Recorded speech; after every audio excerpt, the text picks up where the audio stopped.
네, 인사드리겠습니다. 포항제철고등학교에서 근무하고 있는 이승원입니다. 저는 그 진로진학정보원 행사에 사실 처음 오늘 참석을 했고요. 그래서 제가 이 뉴스와 행사에서 접했던 선생님들을 직접 뵈니까 되게 오늘 의미 있는 자리인 것 같습니다. 제가 얼마 전에 학교에서 저희 학교 선생님들 평균 연령을 한번 확인해 본 적이 있는데 제가 학교에서 평균 연령이 조금 못 미치더라고요. 근데 제가 오늘 이 자리에 오니까 굉장히 저경력 회사가 된 것 같은데 네, 저경력은 저렇게 생각을 하고 있구나라고 생각하시고 좀 들어주시면 좋을 것 같습니다. 네, 발표 시작하겠습니다. 교재 60쪽에 제 발표한거가 있고요. 몇 해 전에 인기 끌었던 넷플릭스 드라마 수리남이라는 드라마를 혹시 보셨는지 모르겠습니다. 거기에서 가장 극적인 장면 중에 하나는 김희원이라는 극중의 배우가 사업이 너무 꼬였습니다. 팀장님이라고 하는 부분이었습니다. 사업이 너무 꼬였다라는 표현이 사실은 가장 극적인 장면이면서 또 가장 극적인 표현이라서 많은 선생님들이 아니 많은 사람들이 인상 깊게 봤던 장면 중에 하나인데요. 대입 공정성 방안 추진 이후에 2022 개정 교육과정의 도입, 2028 대입 개편안 등 다양한 정책의 변화 속에서 현장의 선생님들은 사실 굉장한 혼란스러움과 복잡함을 느꼈다고 생각합니다. 자꾸만 바뀌는 과정 속에서 오히려 모르고 있는 게 차라리 더 현명한 것이라는 지도적인 반응들도 있었고요. 그래서 지금의 수능 공정성 강화 방안 이후에 수능 40% 이상 선발 그리고 고교학점제 이런 상황 속에서 교육과정과 입시가 꼬였다라고 표현하는 선생님들도 많았던 것 같습니다. 이 꼬여있는 상황 속에서도 바뀌지 않았던 건 수능 40% 이상 선발이라는 점인데요. 네, 두 번째 내용 보시면 대입제도 공정성 강화 이후에 방안의 핵심은 첫 번째 학생 구조원 전형의 공정성 강화 방안, 두 번째 대입 전형 간의 합리적 비율 조정, 세 번째 사회통합 전형의 신설이라고 할 수 있습니다. 이 중에서 서울 소재 16개 대학의 수능 위주 전형으로 40% 이상 선발하도록 공고한 내용을 중심으로 오늘 원고를 준비를 했습니다. 국민들의 불신은 완전히 해소되었을까? 학생들의 선택권은 충분히 보장되었을까라는 부분을 생각해봤는데 저는 좀 그렇지 않다고 생각이 들었습니다. 먼저 수능 위주 40% 선발은 16개 대학 수능 40% 이상이라는 로드맵에서 22학년도 조기 달성 유도라는 설명이 덧붙여져 있었고 그 결과 수능 40% 이상은 도착되었습니다. 학생들은 진로와 적성 대신에 수능 성적의 유불리를 고려해서 과목을 선택하는 경향이 강해졌고 고등학교 3학년 수업은 수능 연계 교재인 수능 특강과 수능 완성이 정전이 되어서 교과서를 대신하고 있는 상황입니다. 초고난도, 킬러, 중킬러 등의 이슈 속에서 수능은 이제 졸업생은 30% 비율을 넘어섰고 학생들은 수시 원서를 쓰면서 재수와 삼수 그리고 들어보셨는지 모르겠지만 이제 학생들은 군수까지 언급하는 상황이 되었습니다. 군수는 군대에서 수능 준비하는 것을 가리키는 표현입니다. 대학의 풍경도 마찬가지라고 생각합니다. 합격을 목적으로 교차 지원한 학생들이 많았고 다시 수능을 준비한 학생들도 많았습니다. 결과적으로 중도 탈락한 학생들이 증가했고 또 지금 논의되고 있는 의대 증원의 확정은 중도 탈락 학생의 증가를 가속화시킬 것이라고 생각됩니다. 졸업생들이 학교를 찾아오는 경우들이 있는데 중도 탈락 학생의 증가는 결국 편입의 증가로 이어져서 대학마다 편입 인원이 크게 증가한 것을 볼 수 있을 것입니다. 그리고 대학원은 지금 점점 더 팽폐되고 있다고 말하고 있습니다. 학생들이 학교를 다시 찾아왔을 때 다시 수능을 보거나 혹은 편입을 해서 대학이 바뀐 경우들이 많아서 선생님들 사이에서는 대학 입학 실적에 편입학도 포함하자는 우스갯소리를 할 정도로 편입학 인원도 많이 증가했습니다.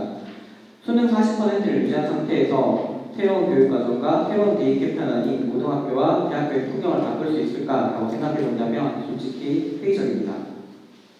교육부는 최근에 교실협력 선도교사 12,000명을 선발했습니다. 물론 이 12,000명은 초등학교, 중학교, 고등학교를 모두 포함한 선생님을 12,000명 선발할 것입니다. 학생과 교사의 성장, 디지털 시대에 맞는 수업의 혁신을 주문하였고 지금 연수가 진행되고 있습니다. 하지만 수도권 주요 대학 정시 40% 선발, 오지 선다형의 수능 문항의 틀에서 교실의 혁명을 이루는 건 아무래도 요원한 일이 아닐까라는 생각이 들었습니다. 혁명이라는 굉장히 큰 이름이 아니더라도 학생 구조원 전형의 확대, 그리고 현재 40%를 조금 더 하향 조정하는 조정, 그리고 정시에서 지금 서울대와 고려대가 하고 있는 것처럼 교과 성적을 반영하는 교과 평가, 이런 부분들이 오히려 학교와 교실의 변화를 가져올 수 있을 것이라고 생각합니다. 이 정시에서도 정량적인 요소와 정성적인 요소를 함께 평가하는 시도들이 오히려 교실의 변화와 개선을 위한 길이 아닐까라는 생각이 들었습니다. 두 번째는 자기소개서 폐지, 교사 추천서 폐지, 비교과 활동 폐지와 관련된 생각을 말씀드리겠습니다. 학생 개인의 능력이나 성취가 아닌 부모의 배경, 사교육 등 외부 요인이 개인에 미치는 영향이 차단되도록 자기소개서의 개선과 폐지, 교사 추천서의 폐지를 추진하였습니다. 그 결과 수상이 미반영되었고 자율동아리가 미반영되었고 청소년 단체 활동을 기재하지 않게 되었습니다. 봉사활동 특기사항도 기재하지 않게 되었습니다.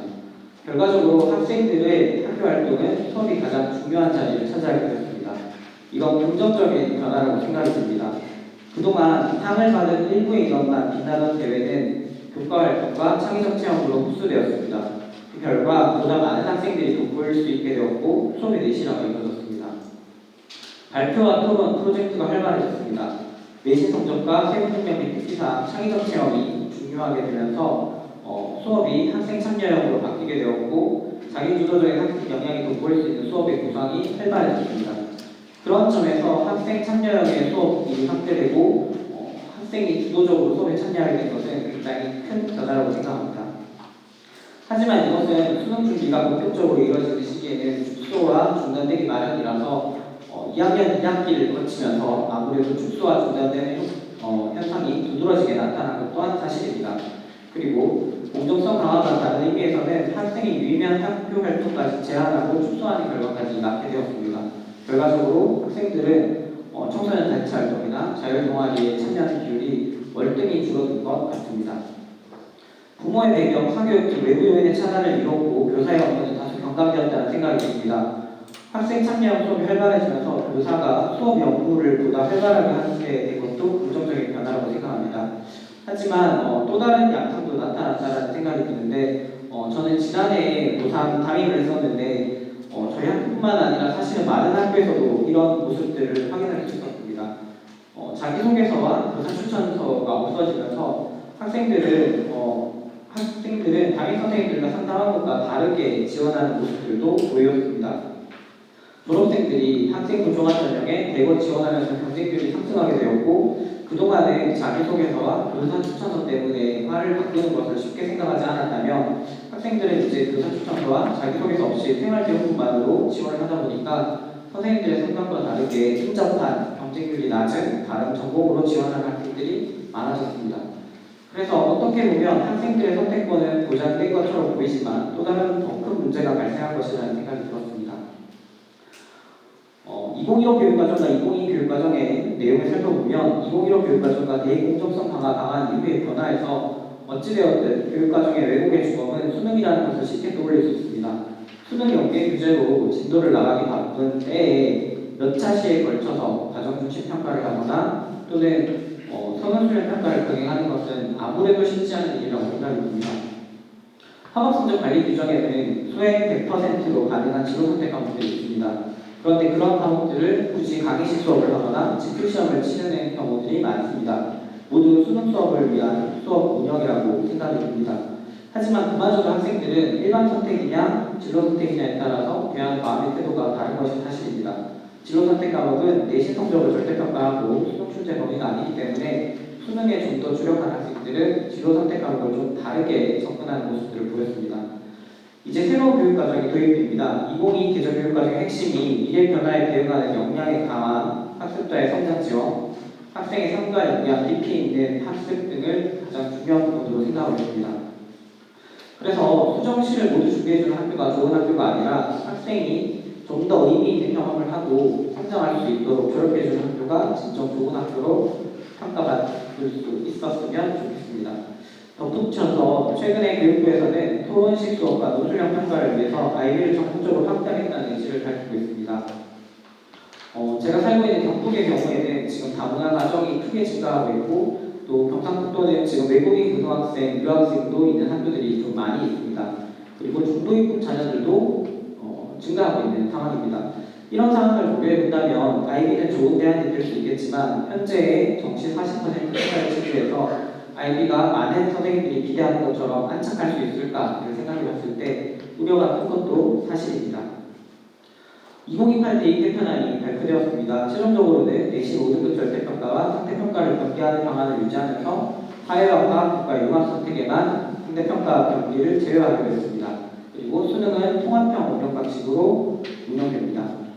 내신 9등급제가 5등급제가 되었습니다. 등급과 격차를 줄여서 학생들의 무한 경쟁을 조금이나마 완화하겠다는 의지라고 생각됩니다.